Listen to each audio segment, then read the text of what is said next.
Ladies and gentlemen, boys and girls, welcome to Wrestling with Things.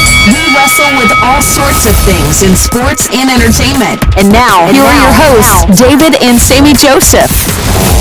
Taking the Most High's essence, His creation, in an environment where you don't always have 100% control, and not a lot of people are necessarily comfortable with that. But if you are, it's definitely a nice thing to do in a way to get away during this quarantine. Okay, and you said something really key there, meditate, and it's funny you say that. It's funny how God could work sometimes. I've recently, like the past 3 weeks or so, I've been meditating, and my woman and a friend of mine, they both recommended it to me, and then I just I'm very open-minded with things like that, so I'm like, why not give it a shot myself? And I've been doing it, since we've been here, and it's hard to fully put into words, but the benefits are invaluable. Like, you can't fully describe it until someone kind of does it themselves, but it does help you let go. It is almost like a cleansing, and it does make you feel like a little bit more at peace once you do it. Well, what do you have to say about the feelings you get when you meditate? So, a lot of people actually have different ideas of meditation. The more common interpretation and understanding of meditation, it's more of a Taoist understanding, an Eastern understanding, and basically the philosophy behind that is that in the stillness and silence and contemplation that you can gain some sort of level-headedness and calmness. But actually, meditation from a biblical perspective or a Hebraic perspective, there's a couple Hebrew words that are used for meditation. The first one is sikha, and that is with the shin. That's a Hebrew word, and it means essentially contemplation or musing. Musing. Now, when we think of musing, think of like a cow, for instance. A cow, eats its cud and chews its cud daily, but it doesn't just, chew it, swallow, and that's it. It really gets at all the stuff that's in the cud. It literally breaks it apart so much so that it's like water in its mouth. All the nutrients that were in the cud are broken down and get released from the object that it's trying to muse on, or it's trying to mutter on, or it's trying to eat at. And so part of meditation is sikha, contemplation, and thinking about deeply things in our life, specifically how they relate to the Most High's word, i.e. the Torah, His scriptures, the revealed word, the Bible, whatever you want to call it.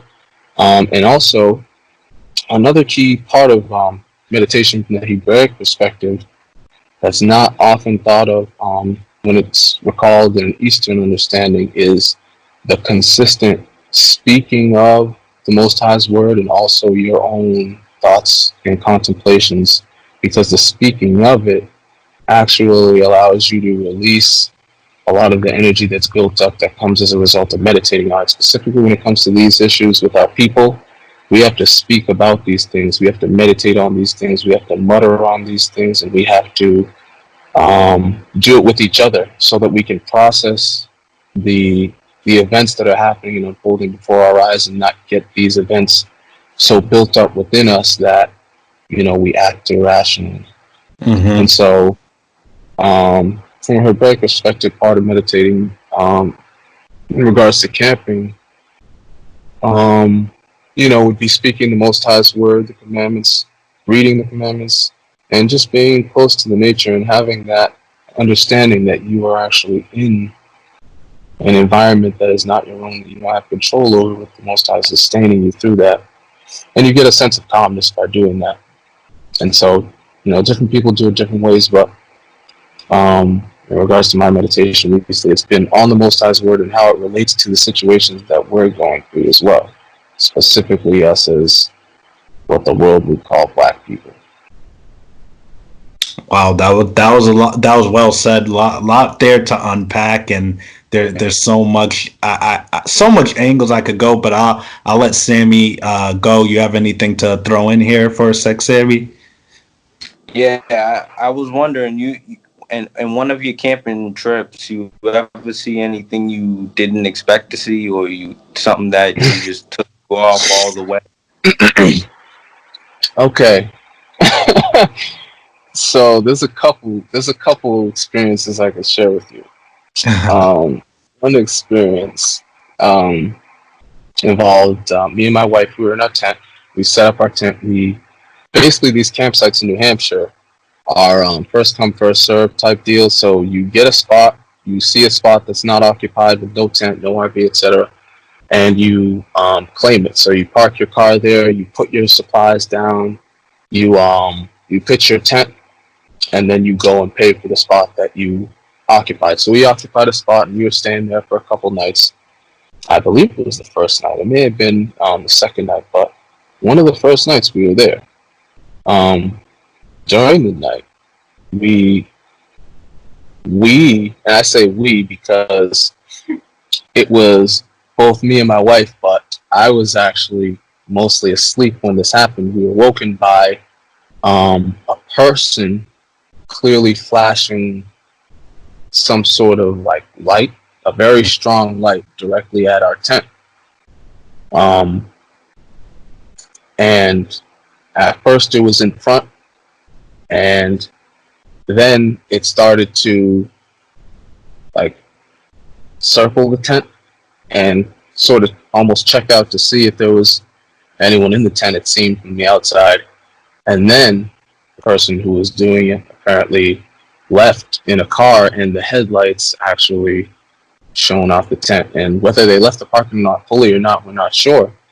But one thing was for certain, we were definitely sort of shaken up by it because, we we took it upon ourselves to go out camping to sort of separate from the stress and anxiety that, the city lights and different things caused. And then to be greeted by that was sort of very interesting. So, and another thing was I sort of just kind of knocked, man. I was like, knocked. My wife had to tell me about a lot of this happening as I woke up, because I was knocked. I kind of woke up and saw that there was a light, but I was really sleepy at the time, and so my wife told me about it, and we met some friends. We were actually blessed enough to meet some friends up there who were kind enough and hospitable enough to, speak to us, even offer us food from what they had. We conversed in fellowship with them, spoke with them about a lot of deep things over the campfire and different stuff. We met a person who we were actually able to. We took. I don't know if you could say took him in, but he had a friend who he came with camping, and he wanted to stay a little longer. So we're like, yeah, sure, you can stay with us. We had an extra tent. We had an extra one-person tent, and so he stayed with us, and we were able to also drop him off back to his house, or not his house, but his Jeep, because he was actually homeless. But while we were conversing and fellowshipping with them, we saw a couple essentially doing what we thought may have been done while we were in the tent. They were shining lights, and they actually ended up shining a light onto our campsite. And they looked like they were looking for firewood or something like that. But, there's etiquette in regards to how you're supposed to shine lights and do different things, especially during the night, in regards to, being near people's sites. And so we went over to them kindly and, tried to converse with them and level them and say, we're new campers here. Hey, how's it going? We just, saw you shining lights looking for firewood. And we just, asked them respectfully if they could, make sure that they don't shine the lights in the campsites, because we noticed them shining the light in our campsite. A white couple, and so originally there were two instances where we confronted them, and originally the they kind of blew us off and almost didn't pay us much attention. And then we confronted them a second time, and it was on respectful terms again, but it sort of boiled over because they weren't willing to consider our position. They literally said verbatim, quote, "I'll shine our light wherever I effing want to shine our light." Dude's offering, or not offering, but saying he's going to make a citizen's arrest. Oh, And wow. all this different stuff. Like, I kid you not, man. And this is New Hampshire, a state over. So it's an interesting experience, definitely. Something that you wouldn't expect to encounter, going camping.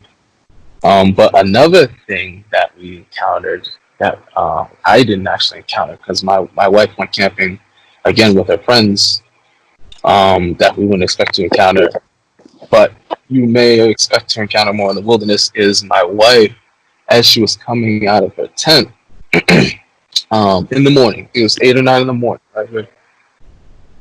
She saw a bear walking up, like it was like a platform. So she had her tent, and then there was like a little platform, of ground, almost not like a hill, but like it sort of drooped down.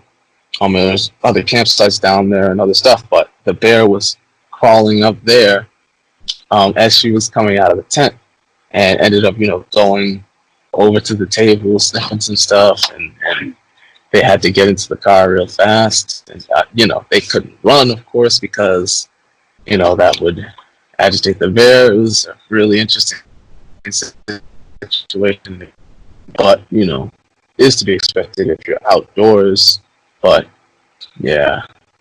I'm not gonna lie, that's one of the things that scares me from ever camping. I'm just gonna be honest. You don't know what stuff like that's out there, man. I don't do well with that. Definitely, but like you can moderate it a little bit. Like, as long as you can follow protocol, you'll be mostly good to go. You feel me? Like, as long as no food in the tent. You know what I'm saying? Like, and no you said, yeah, no food out, period. Like, really, like, you just have to really be mindful of your surroundings, what you're cooking, where you're cooking it, when you're cooking it, where you have food that could potentially be, broken into. All that stuff should go in the car, and just don't do anything stupid, and you'll be more or less fine. Gotcha. So I want to get into the NBA real quick. I know your basketball. It's no secret the NBA is looking to come back finally in July. There's a lot of controversy and mixed feelings about it. And both sides, have valid points. Kyrie Irving and Dwight Howard are some of the more outspoken players that have been against starting. What sentiments are you leaning more towards? Because I feel like we're all fans. We want basketball, but we do understand how important it is to keep attention on, the right things. What are you leaning towards? Are you willing to embrace basketball, or do you think we should leverage this situation to get more black owners, more black employees, more, black front office men? Where do you stand with that, Robbie? So in regards to that, man, I'm just as big a fan as anyone, in regards to the NBA. I love my Celtics, man. And I was having real high hopes in regards to how our team was developing, how Jaylen Brown was developing, how Jason Tatum was developing, how Kemba Walker was, just making our team stick like glue, even though he stepped down a little bit in terms of his, like some people would say, production. It was all so that all the other players around us could shine, and it just seemed like we were having a great season. It seemed like we could, really go somewhere and compete. And then, this happened, and I always, as a man of faith, obviously have to take it back to my understanding in regards to the Most High and how he operates and how he wants us to serve him. He wants us to serve him and give him our talents. And he has, blessed our people with um, you know, great talents in regards to basketball. You know, we fill the league and we dominate the league in regards to the players, and in regards to the successful players throughout the years who have contributed to the game and how it's been played. Um, but when you look at ownership and when you look at the coaching position, um, our participation dwindles greatly, and we know it's no coincidence. You know, white supremacy rears its head in every corner of society. But I think the big thing with this we need to understand is how big. I think what this event is causing us to contemplate is how much of a impact and how much of an influence our people truly have, whether we say yes or whether we say no. I don't know if our people truly understand the amount of power that we have in regards to that, specifically in a time like this. And if you think about, the society at large, you had societies like Rome and other ancient societies. Rome was one that was able to stay along for a very long while, upwards of 1,000 years. A lot of other societies broke apart within hundreds of years because of the fact that, they were divided, maybe there was civil war, etc. So Rome figured out that in order to control the populace, in order to make it so that there's peace, there needs to be some sort of event. There needs to be some sort of area where people feel that there is at least less oppression, and that they can, take a breather and enjoy certain things. And that enjoyment, while it alleviates us from our oppression that we go through on a day-to-day basis, also has the ability to make us complacent with certain injustices that are perpetuated within our community because of the fact that we feel as though, maybe it hasn't touched us yet, and it has, but not in a direct way, i.e. violence or, and we feel as though, we need to sustain in the society. A lot of times we seek that relief from oppression, which is not a bad thing. It's just that when that becomes a bigger voice than the voice of the oppressed, then that's when you have a problem. So I really think that this specific outbreak, i.e. the coronavirus, which has shut people indoors, which has forced people to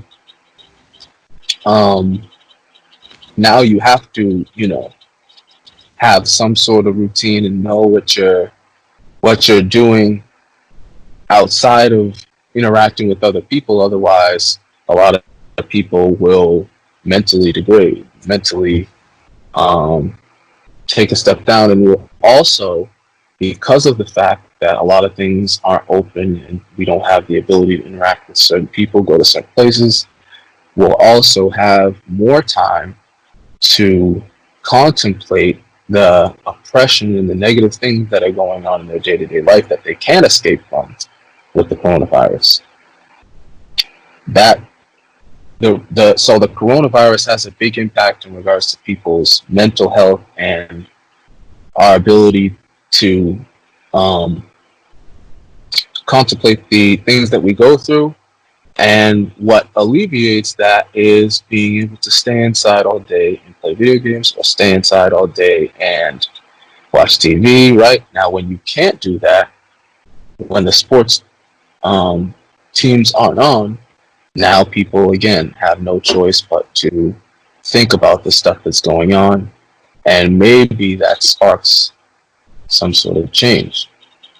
Now, maybe not, but that's one avenue that it can go. In regards to our leverage and how much power that we have as a people, whether we say yes or say no, really ultimately influences a lot of times uprisings and different things we're already starting to see And so if we have an understanding of that, we can get an understanding of what we need to do, planning going forward, and how, this can be used as a voice for the oppressed.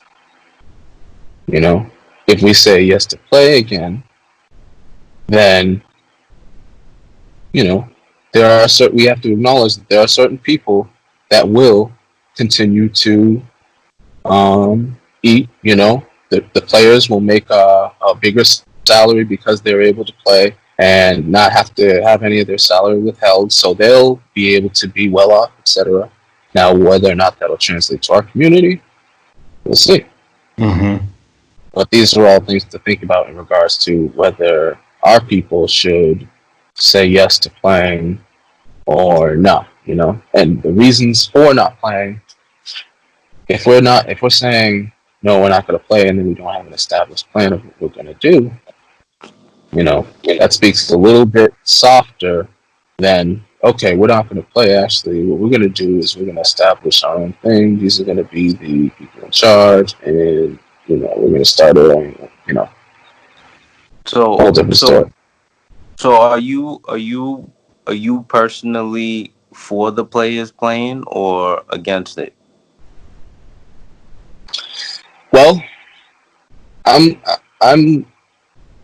try to consider things from like multiple different angles, and I'm a torn man because, of course, I love the NBA and I love to see the players play, but at the same time, our people have been in this condition for a long time because of the fact that we're not able to put together why this is happening. We're not able to let go of a lot of the things that sustain us in the system. So, me personally, I think that us not playing would be a very big statement, would say something bigger than what has been said in the past in regards to Major League Sports, in regards to, the oppression of our people worldwide. But I don't think that we should simply not play and not have a plan in place as to what these people who are not playing should now do. We should have a plan in place to either, like one of the players said, I think this was Kyrie speaking on starting his own league. And if that's certain that we have those resources, then that's what should be done. I mean, if it can benefit our people, where we know that the dollar is going to circulate within our community, and it's not going to be, it's going to be something that ultimately benefits our people because our people are at the forefront, then we should say yes. But if it's something where we're just going to, not play and that's it, like that's our stand, like I think it should be more than that, is what I'm saying. So no, it's clear. So you don't think a smarter kind of way to handle this situation would be to have the players play, take the money from whatever they're getting, the endorsements and the checks and all of that, and use it to like a program or some type of organization where we can help things? That's definitely a good idea. And the thing about it is we have players who, do that, in their daily walk and in their daily life. LeBron James has opened his own school. Different players support different foundations and have started their own foundations, and yet the condition of our people at large remains. And the reason why the condition of our people at large remains is because collectively, unfortunately, we're not on the page of supporting the oppressed at large with the resources we have, and separating from the system. Because when we support ourselves and separate from the system, then what happens is we get built up and that money circulates within our community, and it has no ability to be detrimental. So watch, when you start a foundation, obviously the people who benefit from those foundations monetarily, but the real thing that needs to happen is a change in our mindset as a people to support our own. And I'll give you an example. Black-owned business, right? a lot of black-owned business is actually negatively stereotyped, unfortunately, by black people in regards to it being, too expensive or this or that, because unfortunately we're not in the mindset of this dollar does more than what is the product. It circulates back and helps us not have to rely on other people. It helps us become autonomous. And so a lot of our people would prefer to be technologically advanced and reliant on the system than have less, enough to go day to day, but have no need to be reliant on the system. And like, for example, the Amish people, right? If they grow their own food, if they sustain their own markets and their own hospitals, their own businesses, etc., they're the ones who ultimately have the say in regards to the virus. The virus, how has the virus affected them? Have they eaten a little less because of the virus, or have they been able to eat the same produce that they grow in their backyard? I mean, these are discussions that we do have. So now we have to get to what separation does, because okay, we can see foundations and supporting people monetarily can only go so far, but what does separation do? Now, separation costs white-owned companies millions and millions of dollars, while simultaneously having us take a stand for something that we already have been telling them to heed. So we've been telling them to heed it. We've been telling them to heed our position, but we've been supporting them monetarily.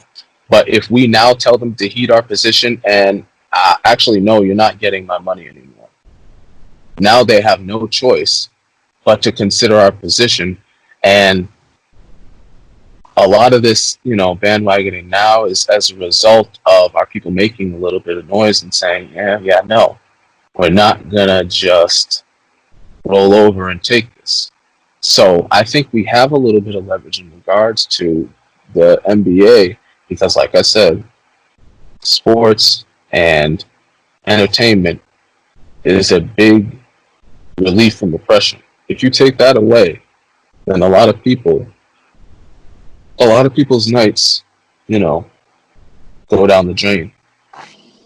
And a lot of people are forced to contemplate what's going on and to either be an active agent in that themselves, or to seek out others who can be an active agent and support them. So I think that separation, and like I said, separation alone, can only go so far, because that dollar that was then spent in their system now needs to be spent in our system so that we can reinforce and rebuild ourselves, and not have to rely on others for support. And we're getting that understanding now that we don't have to rely on anyone. It's just that we've been complacent enough to be in the position of player and not, run the shots. We can run the shots all day. I'd say LeBron, just based on his play alone, and just based on his demeanor, based on his walk and his, how he interacts with people alone, is just as intelligent, if not more, than many head coaches, GMs, etc. And so we can do it. It's just whether we're in the mindset of doing it, and what really will unite us to be in that mindset of doing it is us getting an understanding of who we are culturally, who we are as a people historically. We're the only people who are disenfranchised in that way. Every other cultural group or ethnicity has a country that they can tie themselves to, or a lineage that they can tie themselves to. We don't. That's been stripped from us, but it's being recovered in the favor of the Most High now. So now what we have to do is use that to our advantage, unite as a people, stop hating our people, and unite with our people collectively, economically, etc. No, that was good stuff. I think unity is the key word in all of this. And I'm torn myself. I do want a NBA champion to be decided, but I think we have so much momentum right now as a people, and some of that is bandwagon, but some of it is real momentum. You could feel it, and I wouldn't want to mess that up. But I'll say this: I do think there's ways to do both in some ways. I mean, I feel like maybe you could play, but only play under certain conditions. Like, say I'll play if every single commercial involves, Black Lives Matter, every single merchandise is, something to uplift black people, kind of flood it amongst the broadcast. But at the same time, it's tricky because ultimately you just hit the nail on the head. The ideal plan is for black players to be able to do their own thing and keeps it amongst the culture. But that ideal plan, unfortunately, I don't want to say it's unrealistic because I really do believe in my heart it could be done, but it takes so much people to unite, and we don't know how many of those players we could get on the same page right now. So I think there's some compromise. If they use their leverage enough, they could force the hand of these white owners to, uplift black people, get more black coaches, get all of that. Get at least a percentage, make it 50-50 or 40-40. I think there's ways they could work around it while still giving us that entertainment and that escape. But, I also want to quickly get into some basketball related things. If the season's to come back, do you think the Celtics could beat the Bucks and come out the East? See, that I was always of the belief that yes, we have enough pieces to beat the Bucks and come out of the East, and I know that's very. You're not worried about the Celtics. Some people, a little bit. Some people look.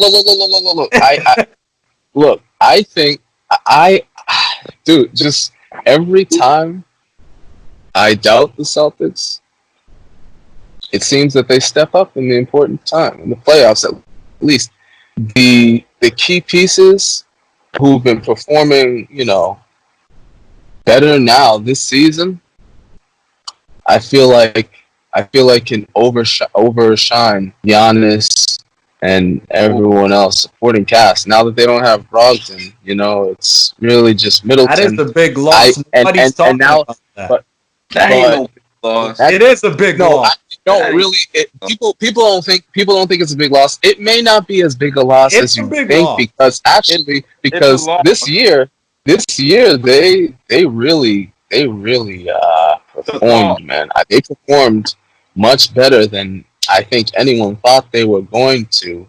I think they were on pace to win 60 games. Yeah, I think about 67, 69. Yeah, at least 60. At least 60. It was 60 plus. I think they at the beginning they were close to even Golden State's record in terms of the pace. But listen, man, I just think in the playoffs is a little bit of a different story. I have faith in the Celtics, and I. Can I ask you a question? What's up? Who's gonna guard Giannis? I think JB is up to the challenge, man.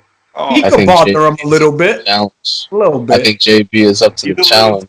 I think people are sleeping. He's improved a lot. He has improved, and obviously, Giannis he really has. He really has. Obviously, people would have to switch. Like, it's not going to be just a one-man job when it comes to Giannis. It's going to have to be a whole Smart. Yeah, of course. Smart, Tatum, JB, I trust and yeah, I trust Smart too. I trust Smart. People have not trusted Smart. I trust Smart. His shooting has improved tremendously from what a lot of people thought he was going to be. Like, Marcus Smart, a 3-point shooter.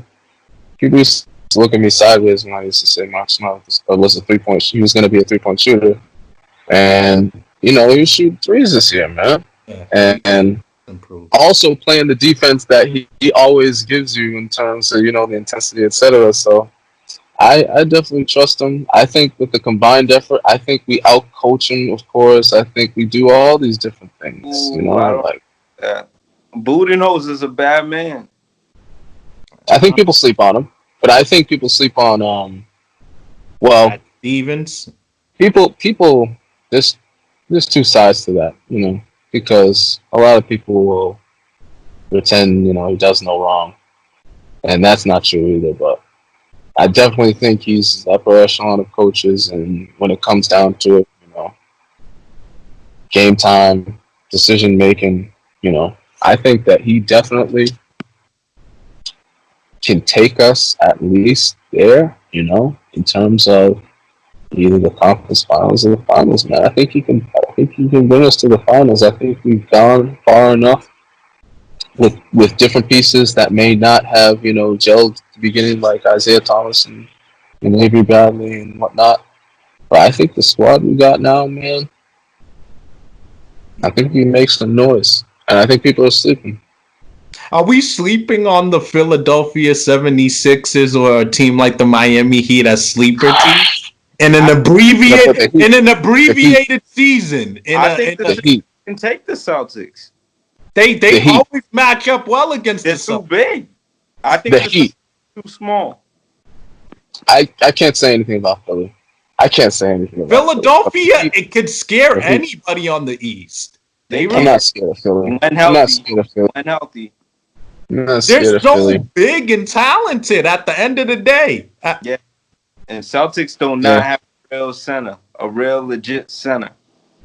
That's my Yeah, I mean, you're right. Shooting. But people sleep on Cantor. Yeah, people sleep on Cantor. And Love him. He gets the job done though. he gives you the effort all the time. He gives He's you not the rebound, scorer. yeah. Yeah, exactly. But other than that, man, Tyson's wishy-washy.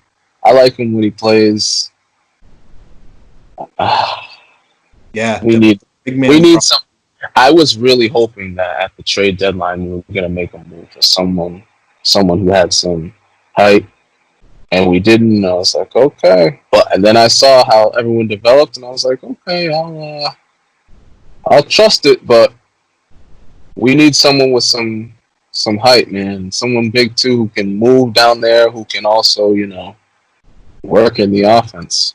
Yeah. For sure. My thing about Philly though is Joel actually gonna be in shape? Oh yeah. This time off, when you're an injury-prone player like him, this time off was his best friend. He needed this rest. Those injury-prone players like AD, Kawhi, it's gonna benefit them a lot.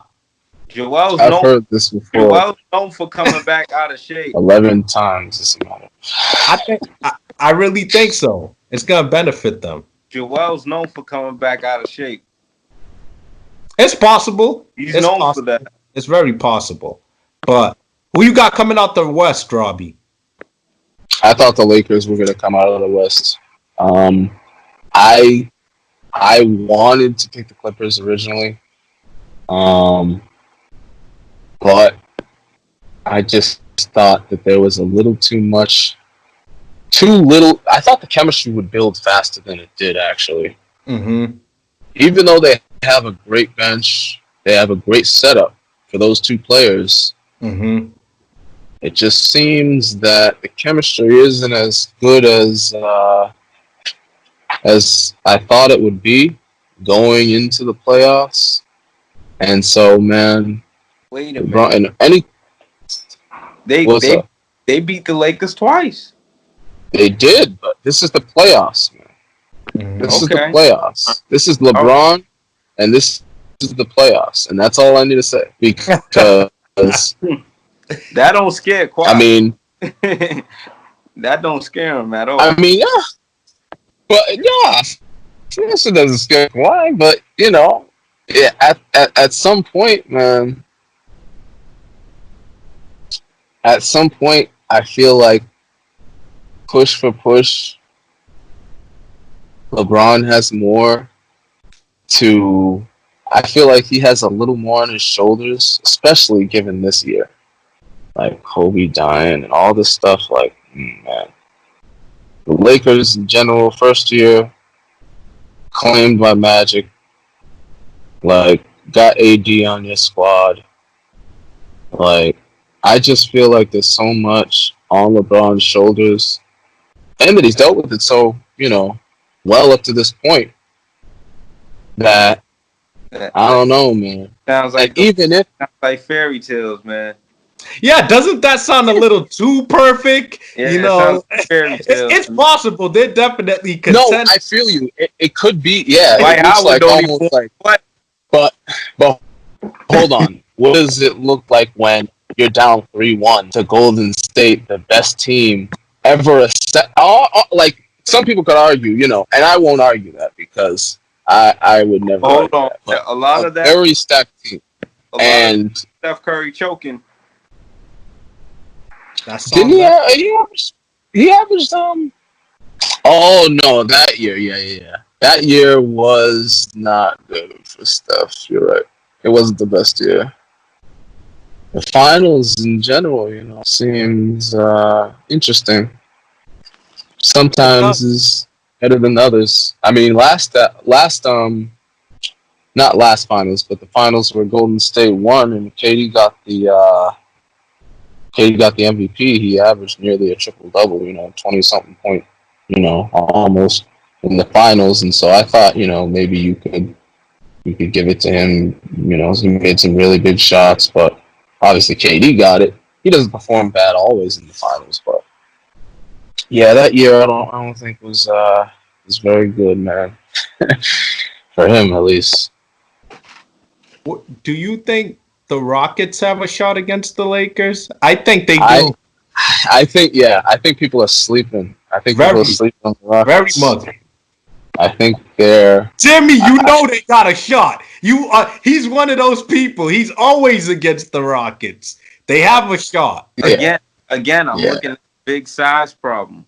Sammy, you know how you mentioned the Clippers beat the Lakers twice? I believe the Rockets beat the Clippers twice. And I believe they beat the Lakers once, if I'm not mistaken. No, I could be they off on that. No, they did. They could match up against both of them. They had more games left, though. They had more games left. So They let's beat not the act Clippers like it was convincingly.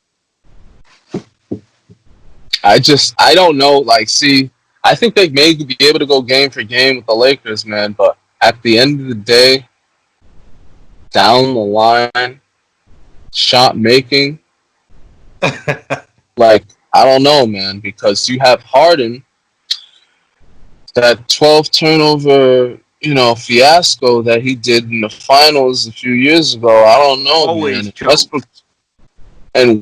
Westbrook takes some very questionable down the stretch, man. So I feel like intelligence-wise, if it comes game for game, the Lakers will end up taking that series. But I think they could definitely go game for game with the Lakers. It could go 7 games. I think Westbrook. I think it would come down to you need to tell me you don't think. Obviously, I expect LeBron and Harden to do what they do and score and assist, whatever. Yeah. But I think it could come down to I think Russell Westbrook's fully capable of having a better 7-game series than Anthony Davis. I think you're absolutely right. Absolutely right. Don't do that. Absolutely right. No. But here's the thing. Here's the thing, though. He may have a better series stats wise. He may be more active, dude. I look, but Westbrook, man, he be taking. He's an animal. No, but he is an animal. He be just violating dudes, but. He be taking some questionable shots, man. All the time. Questionable shots. But now it's going to be easier not to take those shots. Yeah. Oh, yeah. He got the whole lane for layups now. And Harden gets double teamed. Now it's easier not to take stupid shots in a way. Like, he got the whole lane. And Robert Covington, he'll bother LeBron, and PJ Tucker and Robert Covington will bother LeBron. Let's not forget the role players are pretty good on the Rockets. I don't know about Father that. and AD. They'll bother LeBron. They're not LeBron, man. PJ Tucker especially. PJ Tucker's very scrappy. But I don't know. I think Rockets and Sixers, those are the team I'm keeping an eye on as sleepers with this abbreviated playoffs coming up. So I think they could shock anybody. But I do think the Lakers should be the favorite still. The Clippers too. But I'm with Robbie. I don't know what it is. I feel like they've been great, but I feel like at this point, I thought they would look greater. They just look great when they like it. They're not great against everybody. That's the whole point of the strategy. No, that's not strategy. Great teams. What is this? That's the whole point of the strategy. Great teams are Kawhi great did the same thing last year. No, great teams. Yeah, with the Raptors, Kawhi did the same thing last year. They didn't look great long. I love Kawhi Leonard, but he got lucky a little bit. He does his load management. He does his load management, but that's not. Worked. Nah, but yeah, of course it worked. But I mean, like, is that what he's doing now to make him look like? I don't know, man. It's because they couldn't win a lot of games. The only team he got to worry about is the Lakers. Zero in on the Lakers. That's what the team was built for. I mean, probably. They went and got Morris. They went and got all these people just to beat LeBron and get over that. See, I'm saying you're probably right because I think they're more built to beat the Rockets than the Lakers. I feel like they have a little bit better defensive pieces to keep Harden and keep Westbrook in check. Oh yeah. LeBron too.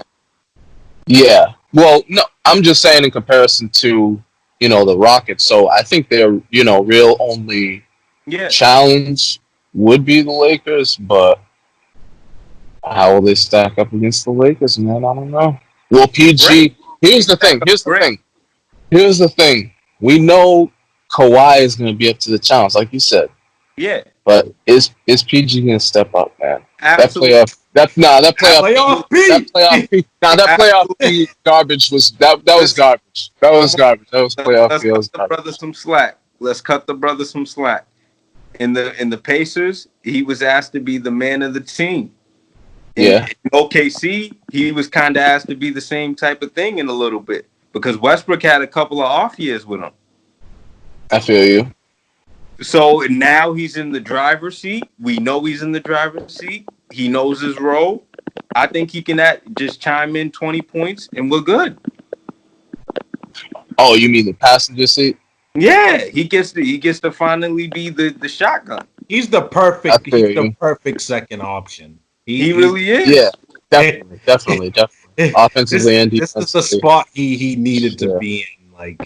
But agreed. I think it's closer. That top three, man. The LA's and Houston, I think it's closer than people think. I've thought that all year. Even if the pandemic didn't mess it up, I think it's very close. Whereas the East, for me, I don't buy the Bucks as a champion. I don't. They're missing something. They're a great team, but they don't feel like they're scary. They don't have another scary player outside of Greek Freak. They're not. They're just not scary enough. I believe they can come out the East, but I think they have no shot of beating whoever's at the West. Because I'm hoping Philadelphia could beat them because they have problems against Philadelphia as well. I gotta throw this at you. This reports that John Wall has demanded the Wizards to sign DeMarcus Cousins. What do you think about that move? Do you think that helped them in any way? Oh man, I did not hear about that. Thank goodness, actually. My gosh, I said DeMarcus Cousins is 5 years ago now. Dude, I'm really hoping for him and I'm rooting for him. Y'all bless him, and I hope he gets over the Achilles because that has taken some of the greats out, man. I don't know if he'll come back the same, man, and I really hope he does. But even if he does, man, John Wall, I haven't heard of this dude. Yeah, I think he's done. Get back on the court. I just can't. I can't hear anything else until he gets back on the court. Bradley Beal has been balling, crazy, crazy. He deserves to go somewhere I'm better. so sorry for him, man. Yeah. I feel so For real. bad he took that contract. For real, man. No, I don't know. I do agree with you. I think Boogie's like way past removed. Like how he looked on Golden State was bad enough. A couple surgeries later, he'll look even worse on the Wizards. But I don't know. I do think at this point, it's not like the Wizards are a free agent destination or they make great trades. At this point, they got nothing to lose by picking him up and having him be like a fourth, third option. I'm just saying, what else can you do with them? What else do they lose? Why not? When's the last time the Wizards have? The sad part is the Wizards, that probably will be the best center the Wizards have had in like a decade, even though he's done now. And you may be right. John Wall's done. You may be right, but why risk the money? No, they would get him on a minimum, a very... Yeah, they'd probably get him on a really good... Yeah. Why not take him on a minimum? Why not? I mean... they got nothing better going on. Oh, man, I don't know. He's done, though. I don't think that's not the piece. That's not the piece. I don't think so. Yeah, that's the question. I don't know, man. I really has no right to demand any trades. Like he needs to come back the same before he could demand a trade. We need to know that you're the only. Yeah, man. The only thing that I could see as a positive from this injury for John Wall is the same thing as with Derrick Rose. You get injured. You're an athletic player who drives to the hoop a lot. You get injured, and now your play style has to adjust for you to shoot better. And I think that's what John Wall's needed all along, is to be able to shoot better. So if he can buckle down and in this time that he has really get a hold of his shot, people already fear him for his athleticism. So, dudes are going to be on their heels already. So if you get a good shot, you could be just as good as you were before. And D Rose proved that, recently, so. I think he's just gotta buckle down and get himself situated. And their piece, I don't know what their piece is, man, to get out of the East. I don't know what their piece is, dude. Yeah. Even if they keep Wall and Beal, I don't know what their piece is. Nah, they're as an organization that Wall and Beal era failed. Like, yeah, they should trade Beal, let him go to a contender. Trade them both. Yeah. Maybe you should do. They should trade them both. But maybe you try to do a 1-for-1. Bradley Beal for CJ McCollum. You put Beal with Lillard and McCollum with John Wall. I don't know that. Maybe that's something you could experiment with. Deal. I don't know, man. Bradley Beal and Damian Lillard makes the Portland a little bit better. That is dangerous. That is dangerous. It's dangerous. Both crazy accurate shooters. And McCollum spaces the floor for Wall real well. But I'm worried about that defensively. But I don't know. That's just me going off the cuff. Who you think? I want to be mindful of your time. Thank you so much for joining us once again. Who do you think is the best player in the league? You still think it's LeBron? Oh man, best player in the league. Man. Honestly, all the boxes: talent, resume, checks all the boxes. Playoff performance, regular. It has to. Yeah, no. It has to be. It has to be LeBron. It has to be LeBron. But here's the thing. I mean, Kawhi's not scared of him. KD's not scared of him. And they're both. I feel like they were improving as players. KD's defense was better recently than it ever was before. Yeah. And, Kawhi recently stepped into his role. So I feel like LeBron, as good as he is, he's still the best player in the league at how, old he is. He very, very soon, maybe in next playoff series, may may have to take second place. Who knows, man? When that happens, It's I don't possible, know. yeah. But, yeah, but for the one thing's for certain now, LeBron, especially after this season, I mean, like the amount of assists, how he's been able to adjust his game, playing with someone else, who has the potential to score as much as him, on a day in and day out basis, has been, you can't ask any more. You know what I mean? So I'll I say definitely this. say no. I'll say this. I do think KD before the injury was like right there at nose to nose with him. Yeah, And I do think now Kawhi is nose to nose with him. yeah, I mean, I'll still give it to LeBron for everything that he consistently all around brings to the table, but they're nose to nose with him. They're Nose to nose. Yeah, they're nose to nose with them for sure. Yeah. Whoa. Yeah. Kevin Durant, as Robbie said, Kevin Durant became an elite defender. Yeah. He was Yeah, a better. yeah, he's but been with a better defender than LeBron for the past 2 He years. was putting 30 and 40 on LeBron in the Blocking playoffs. shots. He was dropping 40 at will. But Yeah. he got to get his own ring passer first. too. He got to get his own ring first. That's not fair. He got to get his own see ring what you're saying. first, man. I see what you're saying. That's not It fair. is fair. That's fair. But he shot LeBron- the J in this dude's face. LeBron, every ring LeBron got on his finger, it was his. You're bugging if you say that. It was his. He led that way. He led that way. He led that path. I feel you, but at the same time, he didn't. Well, let's recall 2011, right? He did poop his pants. Let's not play that didn't happen. Okay? He did. And then, okay, 2012 he recovers. You feel me? He's the best, and he did it. He was the MVP. KD, by the way. Backed up KD. Yeah, he did. Exactly. Oh yeah. Yeah.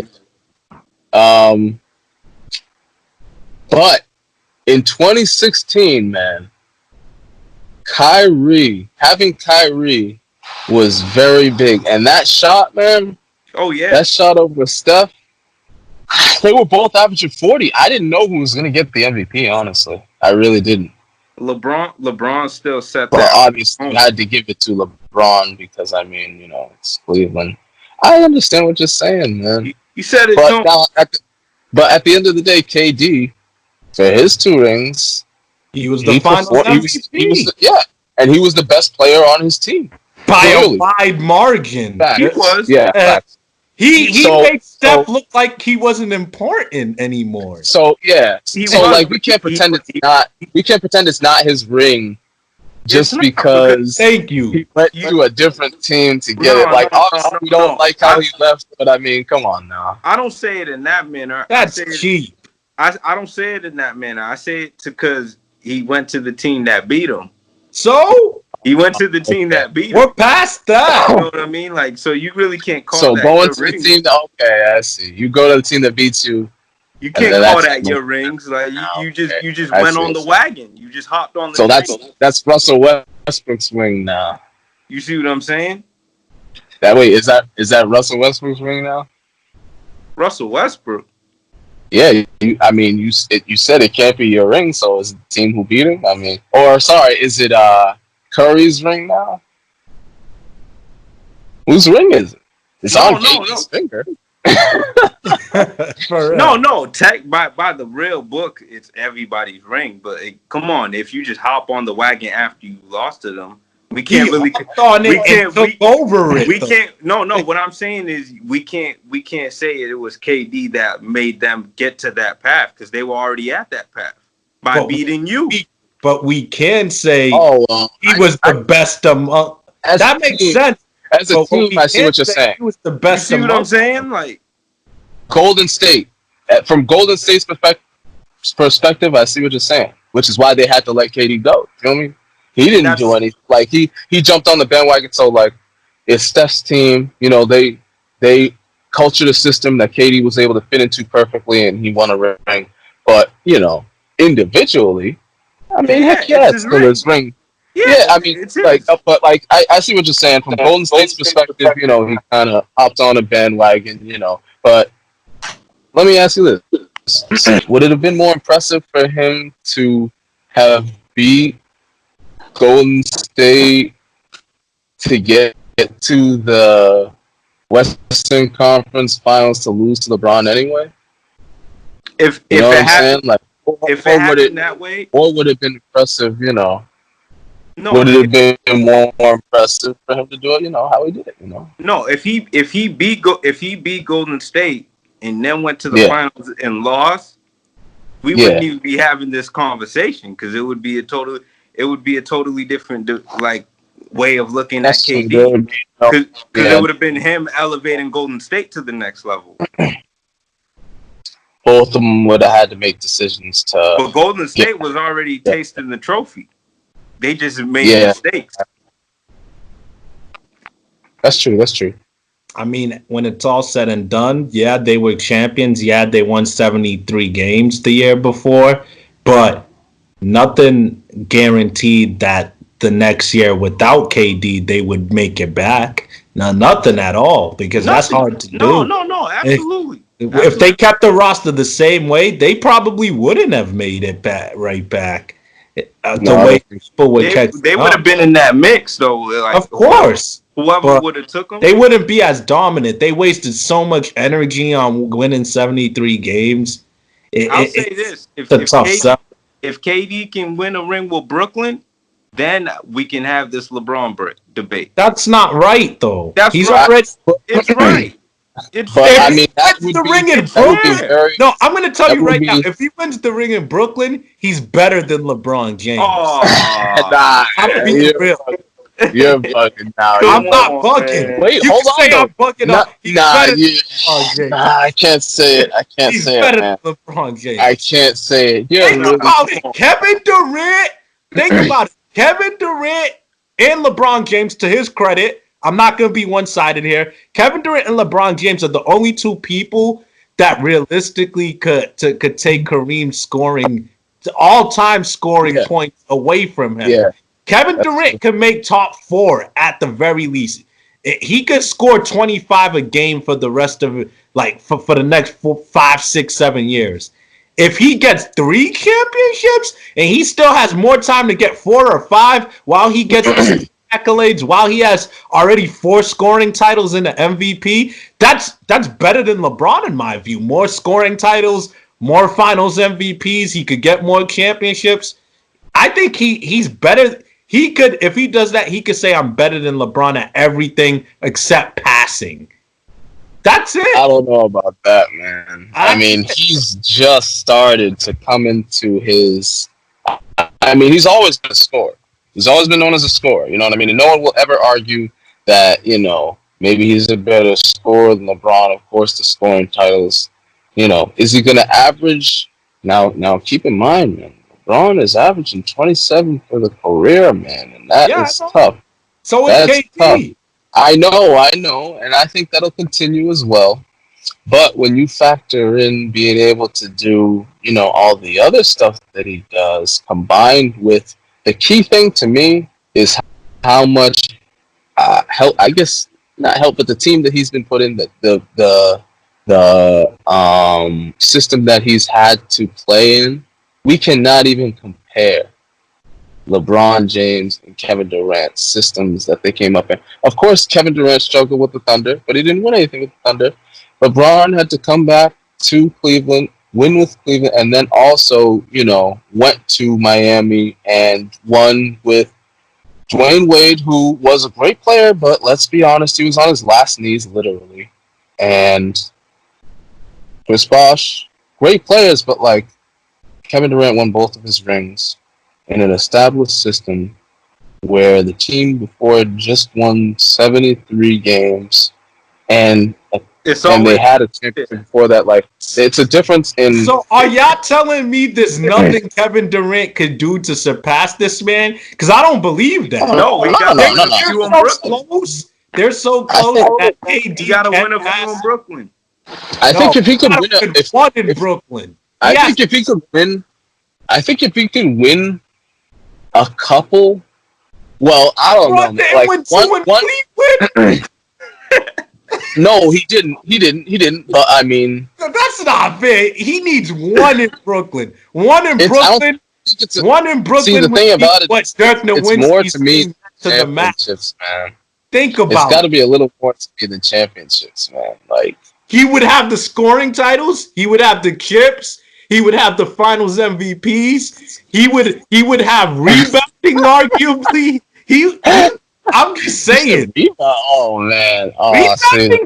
KD's an underrated rebounder. He's underrated. I mean, I don't know if he's putting LeBron's numbers up consistently, man. Bottom line is, man, LeBron had to work harder for what he has. And why don't we give guys credit for playing with scrubs and then actually getting by? I don't get that. I don't give LeBron any credit for I'll give you that. I don't give LeBron any credit for 07 or anything like that. Look, I'll give LeBron that. If you want to know a player that could do more with less, it's LeBron. But I can't say he's the most skilled player. Like, I don't know. Maybe I'm wrong, but like when he had, whenever he's had a great team around him, I don't think he's lost it beside 2011, man. Like he's never really had. Cleveland was great. Apart from injury, though. But remember, the injury was the big thing, though. Yeah.